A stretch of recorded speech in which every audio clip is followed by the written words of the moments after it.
My dear friends, life is like a tree. A tree grows tall, strong, and fruitful, not just because of the branches it holds on to, but also because of the leaves it lets go of. Every autumn, the tree doesn't cry for the leaves that fall away. It understands that letting go is part of its growth. And yet, when we face situations in life where we must release something, be it a relationship, a habit, a possession, or even a memory, we often resist. Why? Because our heart is attached. Our mind is fearful. We worry, if I let go, what will remain? If I release, will I lose myself? But in truth, growth happens not by clinging, but by creating space. Just like a closet cannot take new clothes unless old ones are removed, our heart and mind cannot welcome new possibilities unless we courageously let go of what no longer serves us. Think about water.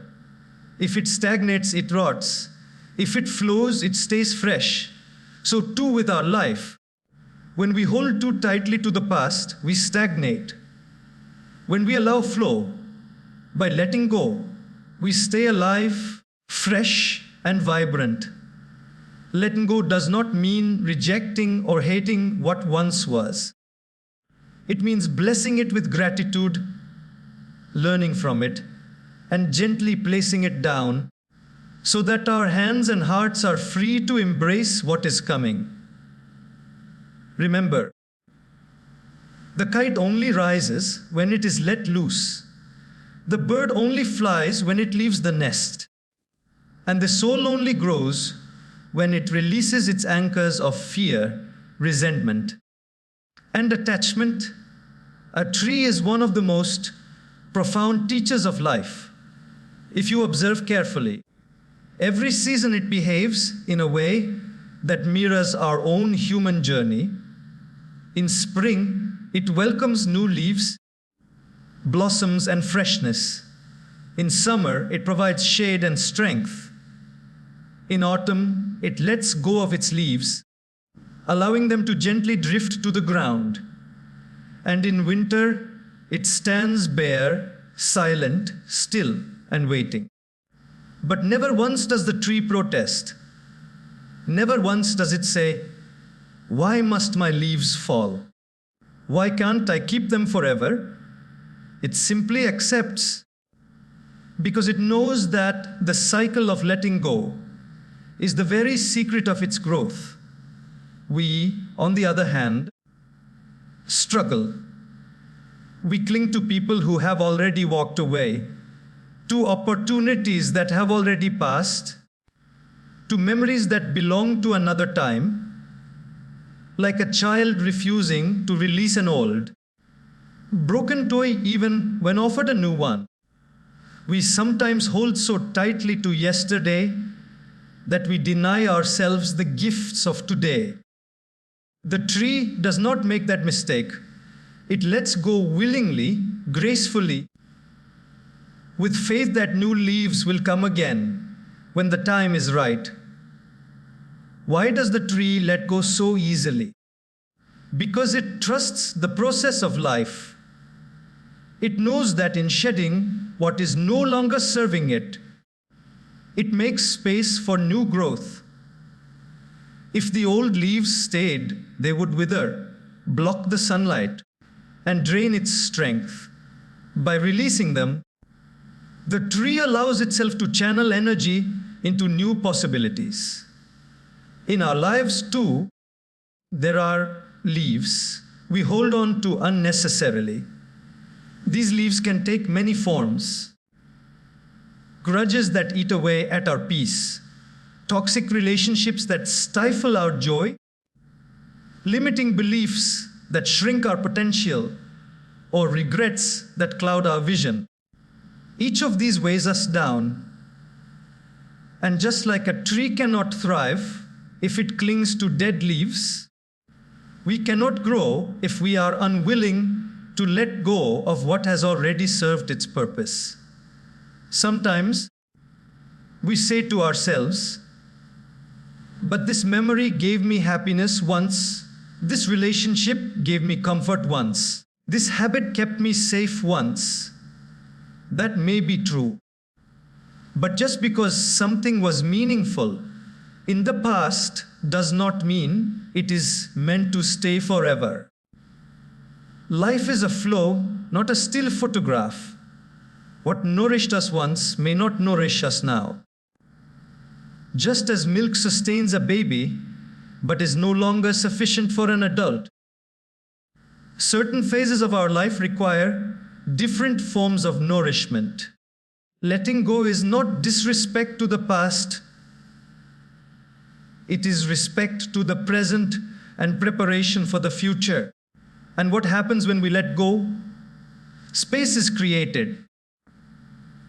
Just like branches without leaves can fully receive the sunlight, our hearts without burdens can fully receive love, wisdom, and new opportunities. Just like the ground, when cleared of fallen leaves, can be nourished to support fresh roots. Our lives, when cleared of unnecessary attachments, can support deeper growth. The tree teaches us that growth is not in the clinging, but in the releasing. Its beauty lies not only in its green leaves, but also in its bare branches. Its wisdom lies not only in the shade it offers, but also in the courage with which it surrenders.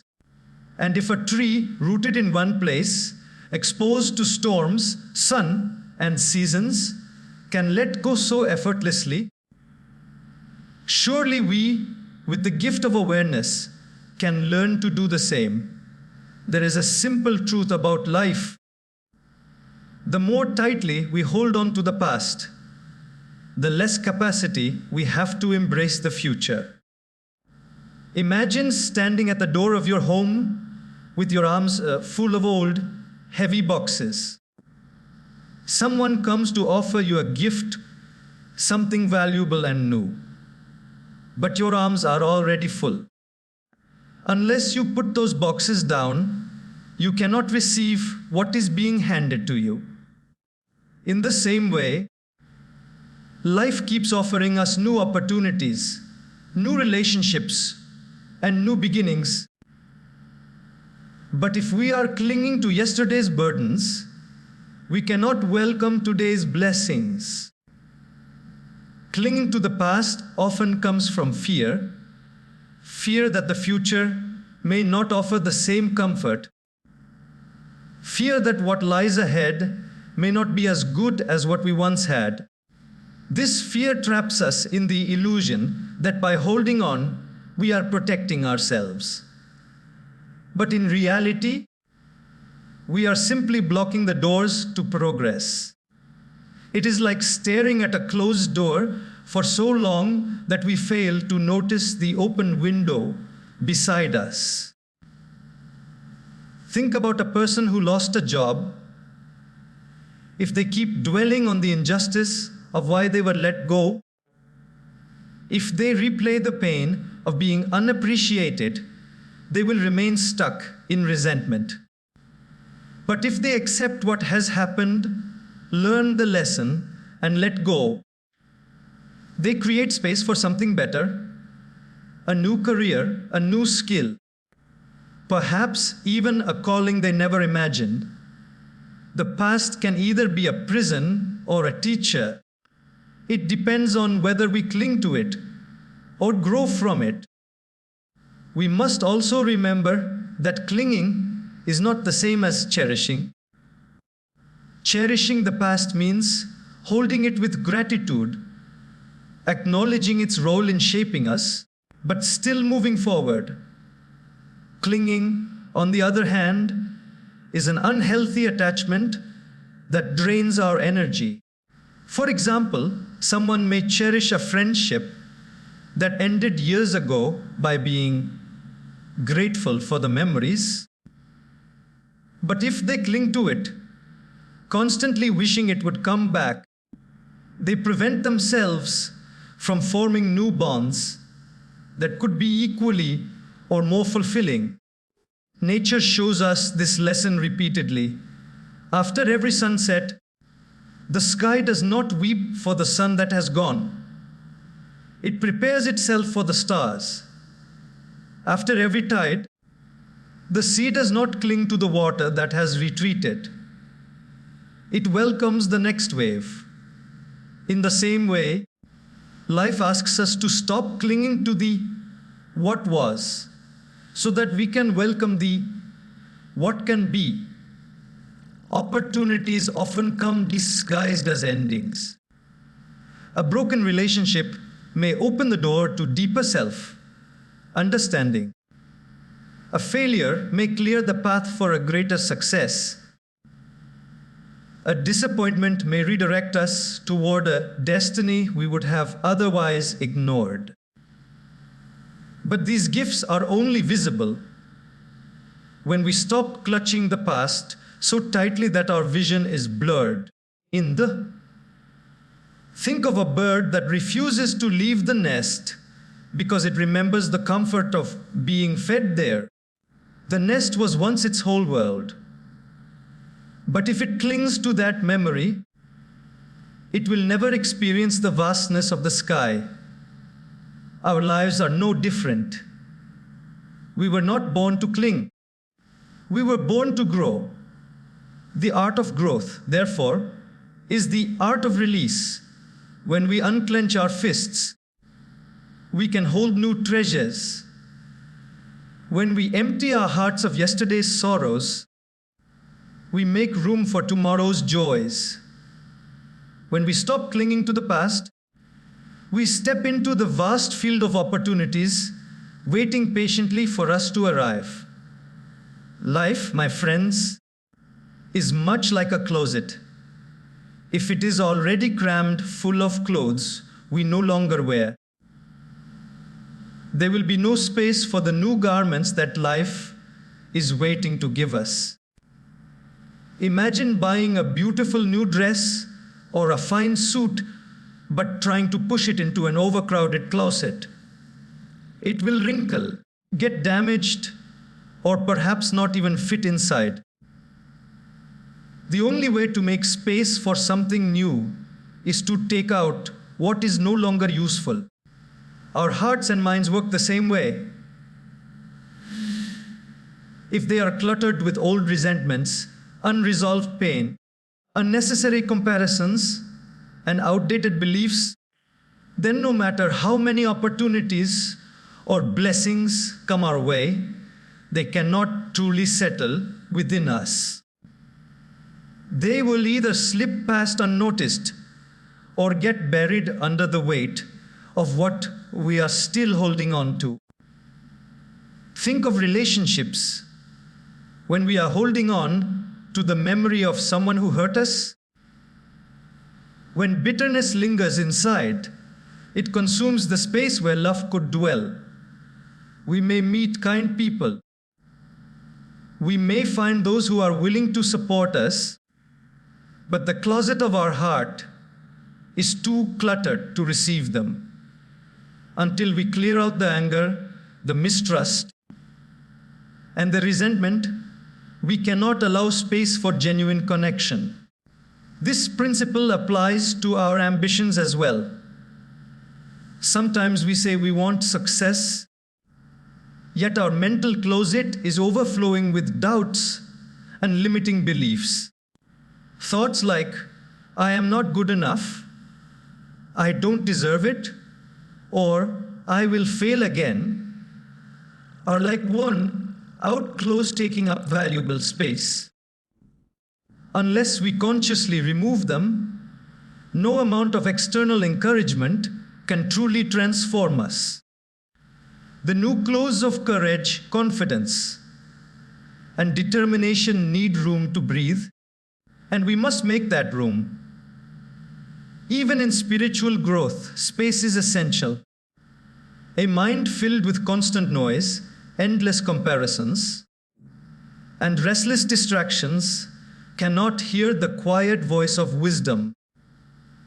Just as a closet must be organized and decluttered to reveal what is truly valuable, the mind must be cleared of unnecessary clutter to allow clarity and peace.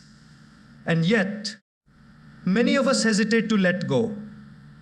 We keep clothes we never wear, hoping maybe one day. We keep memories we never need, saying, just in case.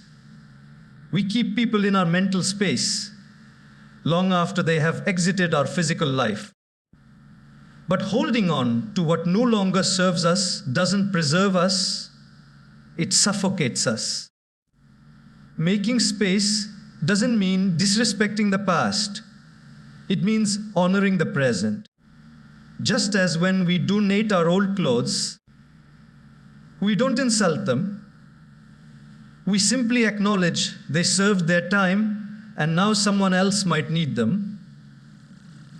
So too, when we release old emotions, beliefs or attachments, we are not denying their value. We are simply admitting that their season is over and we are ready for a new one. When the closet of life has room, you will be surprised at how effortlessly new things flow in. Opportunities arise, friendships blossom, ideas spark, peace deepens. But none of this can happen if we are holding on so tightly to what no longer fits us. Life is generous. It always has more to offer. But just like the shopkeeper cannot hand you new clothes until you bring space in your bag, life cannot hand you its treasures until you create space within. The question, therefore, is not whether life will give. It always does. The question is, do you have space to receive? Water is one of the simplest yet most profound teachers of life. When it flows, it is pure, refreshing, and life-giving. Rivers nourish cities, streams quench thirst, and waterfalls inspire awe. Flowing water sparkles in the sunlight and hums with vitality. But what happens when water is trapped in a corner, unmoving and stagnant? It becomes murky, it smells, and it breeds insects. The very substance that gives life begins to repel it. Our lives follow the same principle. When we keep moving forward, learning, adapting, growing, we stay fresh, relevant, and full of energy. But when we hold on to the past, resist change, or cling to comfort zones, our spirit stagnates. We may still exist, but we are no longer alive in the truest sense. Just as stagnant water loses its purity, a stagnant life loses its purpose. Think about it, a career can stagnate if we stop learning new skills. Relationships can stagnate if we stop putting in effort, kindness, and freshness. Our own minds can stagnate if we cling only to old beliefs and refuse to open ourselves to new perspectives. Life demands flow, movement, growth, and renewal. Without it, we wither. Many times, people say, I don't want to change, I'm comfortable here. But comfort zones, while they feel safe, often turn into cages. They are like small ponds, calm on the surface, but slowly becoming stale. Flow requires risk. For a river to keep moving, it must descend valleys, carve through rocks, and sometimes crash as waterfalls. But that is precisely what keeps it alive. Similarly, when we allow life to push us into new experiences, new challenges, and new stages, even if it feels uncomfortable, it keeps us alive and dynamic. In the stagnation also happens when we hold on to emotions. when resentment is kept locked in the heart, it festers just like still water breeds mosquitoes. But when forgiveness allows the heart to flow, it becomes pure again. When fear is held inside, it paralyzes us. But when courage allows us to take small steps forward, fear dissolves and the flow of life returns. Flow doesn't mean rushing or being restless. It means progress, however small. A gentle stream moves slowly but surely. So, too, in our lives, even small forward steps keep us fresh. Reading a new book, learning a new skill, practicing gratitude, or simply opening ourselves to new friendships keeps our inner river flowing. Nature shows us this truth again and again. Snow that melts and flows down the mountain nourishes fields. Rain that falls and flows through rivers sustains forests. But water that refuses to move becomes a swamp. The choice is always before us. Will we flow like a river or remain stagnant like a pond? Sometimes we hesitate to flow because the unknown frightens us. But what we don't realize is that the unknown is where freshness lies. A river does not know exactly where it will end, yet it flows anyway. And in doing so, it creates valleys, nourishes lands, and finally merges into the vastness of the ocean. When we let go and allow ourselves to flow with life, trusting the process, embracing change, and releasing what weighs us down, we too merge into something far greater than ourselves.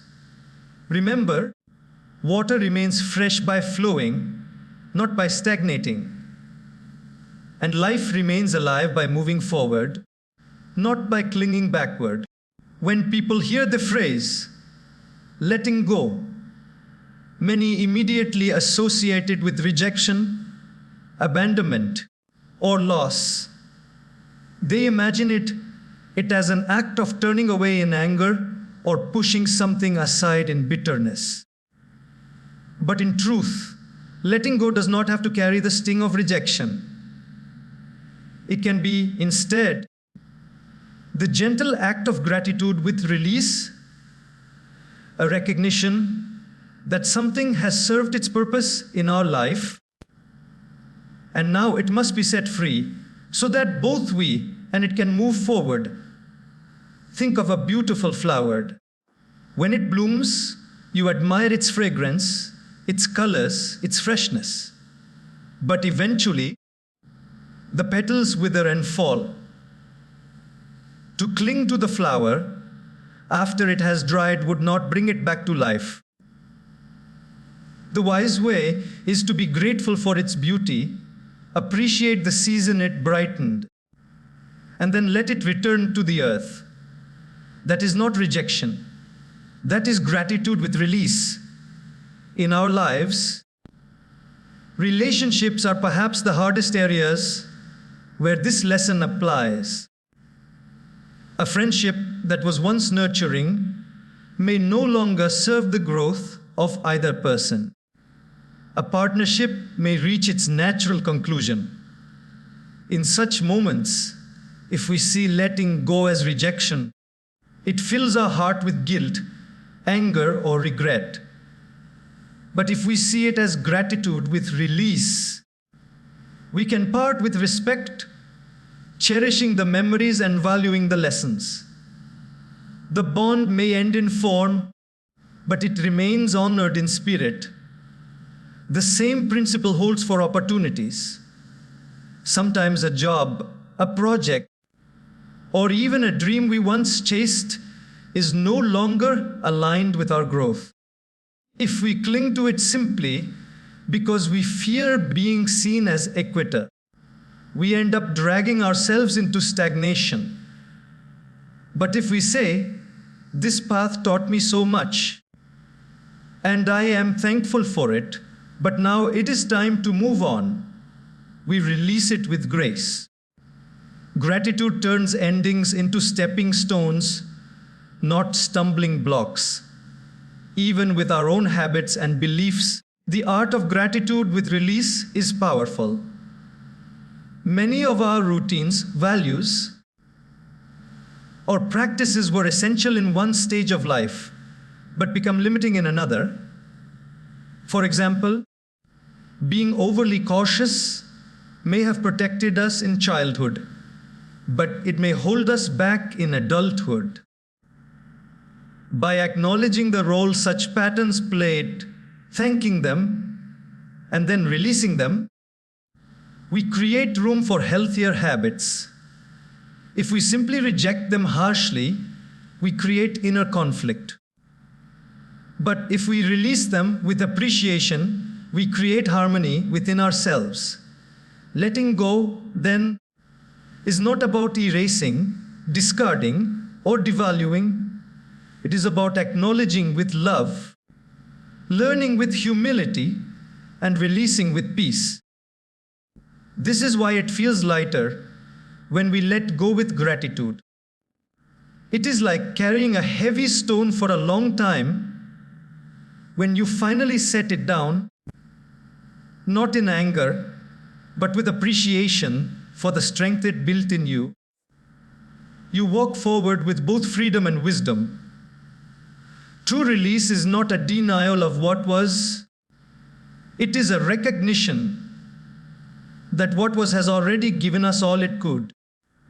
Gratitude transforms goodbye into a blessing, turning closure into growth.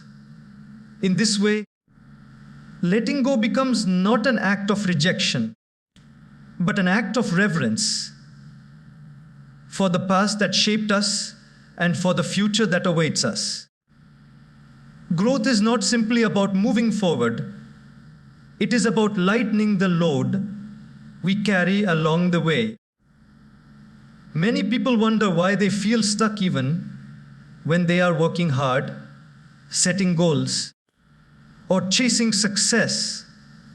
The reason often lies not in the absence of effort, but in the presence of burdens like fear, resentment, and unhealthy attachments.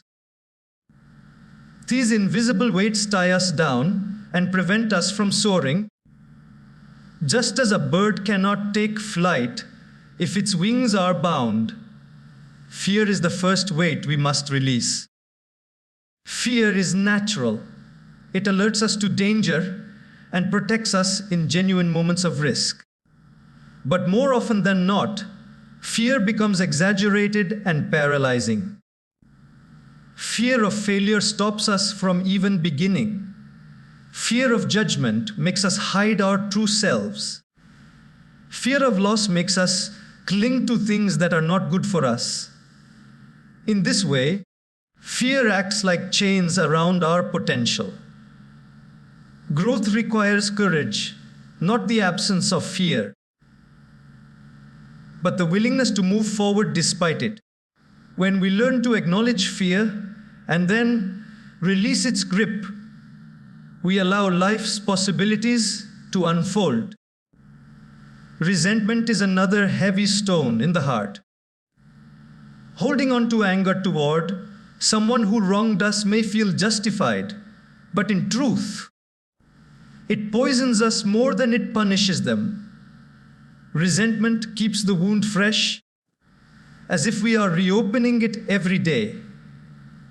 Imagine walking with a backpack filled with sharp stones, each representing a grudge.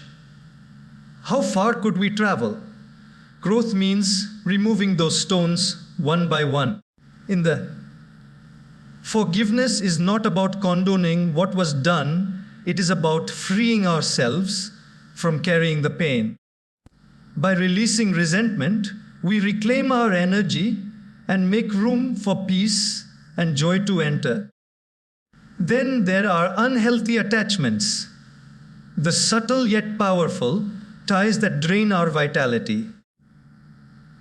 We may be attached to people who do not nurture us, to habits that weaken us, or to possessions that clutter not just our homes, but also our minds. These attachments create dependency, making us believe we cannot live without them. But growth requires detachment, not in the sense of indifference, but in the sense of freedom. When we are detached, we can enjoy people, things, and experiences fully without becoming enslaved to them. We can love deeply without clinging, work passionately without obsessing, and live abundantly without constantly grasping. Consider a tree again. If its branches are weighed down with too many dead leaves, it cannot produce new blossoms. Similarly, if our lives are weighed down with fear, resentment, and attachments, there is no space for new growth to occur. By freeing ourselves, we allow new experiences, wisdom, and opportunities to enter. Growth is less about adding more and more about releasing what no longer serves us. The process of freeing ourselves may feel difficult, but it is liberating. It begins with awareness, recognizing what fears dominate us, what resentments we still hold, and what attachments keep us trapped. Then comes acceptance, acknowledging that carrying these burdens is our choice and that we have the power to put them down. And finally comes release through forgiveness, courage, and detachment. When these weights are removed, the soul feels lighter, the mind becomes clearer, and the heart opens wider. Growth becomes natural. Just as a plant grows naturally once the weeds are cleared from its soil. True growth does not come from force, but from freedom, from liberating ourselves from the shadows that limit our light. If you have ever flown a kite, you know there is a secret to making it rise. Hold the string too tightly, and the kite struggles, trapped by your control. Release the string completely, and it falls, unable to stay anchored. But when you loosen it at the right time, allowing it enough freedom while still keeping a gentle connection, the kite soars higher and higher, dancing gracefully with the wind. This simple image contains a profound truth about life. We often hold too tightly to people, situations, and outcomes, thinking that control will give us security. In reality, excessive control suffocates growth, ours and others. Just as a kite needs space to fly, so do our relationships, our dreams, and even our own selves. Think of parents and children. When children are young, they need guidance, protection, and care. But as they grow, if parents continue to hold too tightly, controlling every decision, every move, the child may feel stifled, unable to develop independence. Yet, if the bond is completely cut, the child may feel abandoned. The art lies in balance, loosening the string gradually, giving freedom while maintaining love and guidance. When parents master this, children soar high, confident yet connected. The same applies to relationships. Sometimes we cling to our loved ones out of fear. Fear of losing them, fear of being alone, fear of change. But when love turns into control, it stops being love and becomes possession. True love is like flying a kite, holding with gentleness, not with force. When we allow people the space to be themselves, they grow. And in their growth, the relationship itself grows stronger. Dreams and goals also follow this principle. Many of us hold our ambitions so tightly that we suffocate them with anxiety. We obsess over how and when they will manifest, trying to control every detail. But just like the kite, our dreams need freedom too. They need space to breathe, to be shaped by life's winds, to take unexpected directions. Effort and discipline are necessary, of course, but so is trust. Trust in the process, trust in timing, trust that if we do our part and then loosen the string, life will lift our dreams higher than we imagined. Even within ourselves, there is a lesson. Sometimes we grip our past mistakes too tightly, replaying them over and over, thinking control will erase them, but instead of rising, we sink. Growth comes when we loosen the grip, learning from the past, yes, but not being strangled by it. By loosening, we give ourselves permission to move forward. The kite teaches us that real elevation is not about rigid control or careless release, but about balance. Too much holding suffocates, too much letting go collapses. But the right balance of holding with love and loosening with trust creates flight. And perhaps the most beautiful part is this: when a kite soars high, people don't look at the hand holding the string. They admire the kite dancing in the sky. In the same way, when we allow others and ourselves the freedom to grow, the results speak for themselves. The beauty of flight becomes evident, and the one who held the string feels joy not in possession, but in participation. So in life, may we learn the art of the kite, to hold gently, to loosen wisely, and to watch with wonder as growth takes flight. One of the most inspiring scenes in nature is watching a little bird take its first flight. For days, it is nurtured in the nest. The mother brings food, warmth, and protection. The nest is a place of safety, comfort, and love. But there comes a day when the mother begins nudging the bird to the edge. At first, it resists. The nest is familiar. The sky looks intimidating. The idea of leaving what is known feels terrifying. Yet, no bird can fulfill its destiny by staying in the nest forever. Its wings were never meant only for safety, they were meant for the sky. In many ways, our lives mirror this lesson. We all have nests, comfort zones where we feel secure. It may be a job we have outgrown, a routine we cling to, or even a relationship that feels safe but stifling.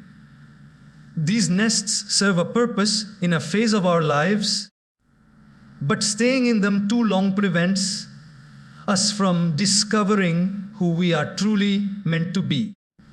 Just as the bird must leap to realize it can fly, we must step out of our comfort zones to realize our full potential. Fear, of course, is natural. The bird trembles before its first flight. Its wings are untested, and the ground below seems unforgiving. But the only way to learn to fly is to leap. Similarly, we often want guarantees before we move forward, assurances that success will follow, that no mistakes will be made, that everything will be safe. But life doesn't give such guarantees. Growth requires trust, trust in our wings, trust in the process, trust that even if we stumble, we will rise again. Think of all the great innovators, leaders, and creators of the world. At some point, each of them had to leave a nest.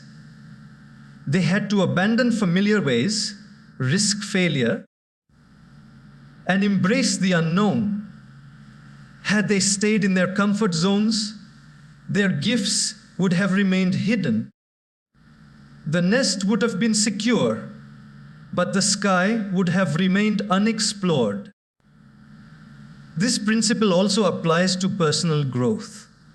Sometimes our nest is built from limiting beliefs. We say to ourselves, "I'm not good enough," or "I can't handle that challenge." These beliefs may feel like protection, keeping us safe from disappointment, but in reality, they are cages. To grow, we must leave behind these mental nests and spread the wings of courage, self-belief, and determination. Even spiritually, the nest is symbolic. In times of difficulty, we may seek comfort in routines, rituals, or familiar ideas.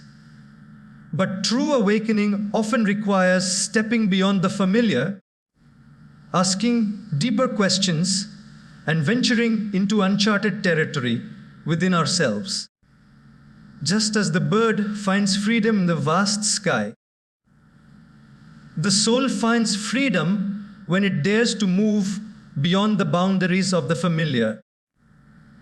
And what happens when the bird finally takes that leap? It may stumble at first, but then its wings catch the air. It discovers strength it never knew it had.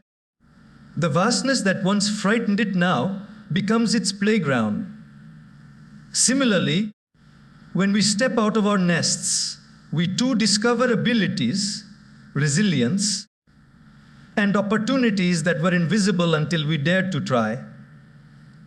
The nest is important. It nurtures us, shapes us, prepares us. But it is not our destination. Our true destiny lies in the sky. And only by leaving the nest do we fulfill what we were born to become.